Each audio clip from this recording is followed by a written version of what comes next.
Welcome to tech Chaitu. Visakhapatnam కేంద్రంగా south Coast railway జోన్‌ని త్వరగా ఏర్పాటు చేయాలని ప్రజలు కోరుకుంటున్నారు. ఆ వివరాలేంటో మనం ఈ వీడియోలో తెలుసుకుందాము.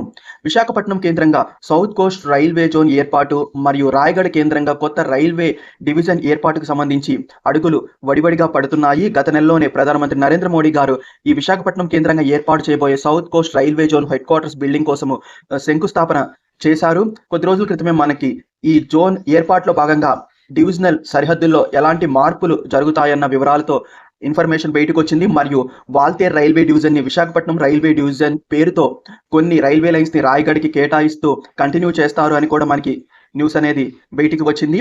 తాజాగా కేంద్ర క్యాబినెట్ కూడా ఈ విశాఖపట్నం కేంద్రంగా ఏర్పాటు చేయబోయే రైల్వే జోన్‌కి ఆమోదముద్ర వేసింది. ఇలా ఒక్కొక్క అడుగు పడుతూ వస్తుంది. కానీ ప్రజలు మాత్రము ఎప్పుడు ఈ జోన్ అనేది ప్రారంభమవుతుంది, అంటే ఎప్పటి నుండి విశాఖపట్నం కేంద్రంగా సౌత్ కోస్ట్ రైల్వే జోన్ కార్యకలాపాలు ప్రారంభమవుతాయా అని ఎదురు చూస్తున్నారు. ఇప్పటికే ఎన్నో దశాబ్దాల నుండి ఎదురు చూస్తున్నారు. విశాఖపట్నం కేంద్రంగా రైల్వే జోన్ ఏర్పాటు చేయాలని గవర్నమెంట్ జోన్ ఏర్పాటు చేస్తామని ప్రకటన చేసి 5 సంవత్సరాలు దాటిపోయింది. ఇంకా కార్యకలాపాలు మొదలవలేదు.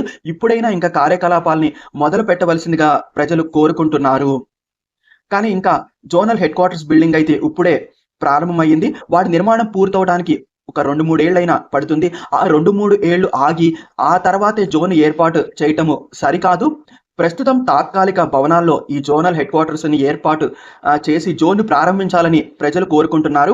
ఒక్కసారి కనుక కేంద్ర ప్రభుత్వం గెజిట్ నోటిఫికేషన్ ఇచ్చేస్తే విశాఖపట్నం కేంద్రంగా సౌత్ కోస్ట్ రైల్వే జోన్‌ని ఏర్పాటు చేస్తున్నామని గెజిట్ నోటిఫికేషన్ ఇచ్చేస్తే ఇంకా రైల్వే జోన్ ఏర్పాటు అయిపోయినట్లే. విశాఖపట్నం కేంద్రంగా కార్యకలాపాలు మొదలవుతాయి. సో ప్రజలైతే అదే కోరుకుంటున్నారు. ఈ కొత్త బిల్డింగ్స్ అందుబాటులోకి వచ్చేంత వరకు ఆగకుండా తాత్కాలికంగా అందుబాటులో ఉన్న బిల్డింగ్స్‌లో రైల్వే జోన్‌ని ప్రారంభించాలి అని కోరుకుంటున్నారు.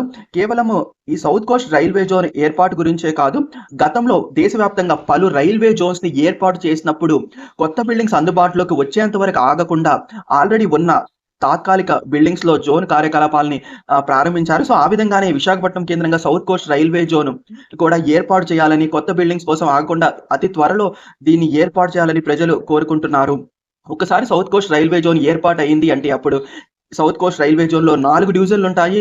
గుంతకల్, విజయవాడ, గుంటూరు, విశాఖపట్నము. ఒక అదృష్టం ఏంటంటే ఆంధ్రప్రదేశ్ ప్రజలకు ఈ 4 డివిజన్స్ కూడా ఆంధ్రప్రదేశ్ రాష్ట్రంలోనే ఉన్నాయి. మనం ఇప్పుడు ఇతర జోన్స్ చూస్తే ఇప్పుడు సౌత్ సెంట్రల్ రైల్వే జోన్ చూస్తే దాంట్లో ఉండే 3 జోన్స్‌లో ఒక జోన్ ఏమో మహారాష్ట్రలో ఉంటుంది. మిగతా హైదరాబాద్, సికింద్రాబాద్ జోన్‌లేమో తెలంగాణలో ఉంటాయి. అంటే సౌత్ కోస్ట్ రైల్వే జోన్ ఏర్పాటు అయిపోయిన తర్వాత. సో అలా డిఫరెంట్ స్టేట్స్‌లో ఉంటాయి. కానీ ఆంధ్రప్రదేశ్‌కి ఒకే రాష్ట్రంలో 4 డివిజన్లు ఉండటం ఒక అడ్వాంటేజ్ అయితే ఖచ్చితంగా అవుతుంది. ఏదేమైనా ప్రజలు మాత్రం జోన్ కార్యకలాపాలను మాత్రం త్వరగా మొదలుపెట్టాలని కోరుకుంటున్నారు. మీరేమంటారు?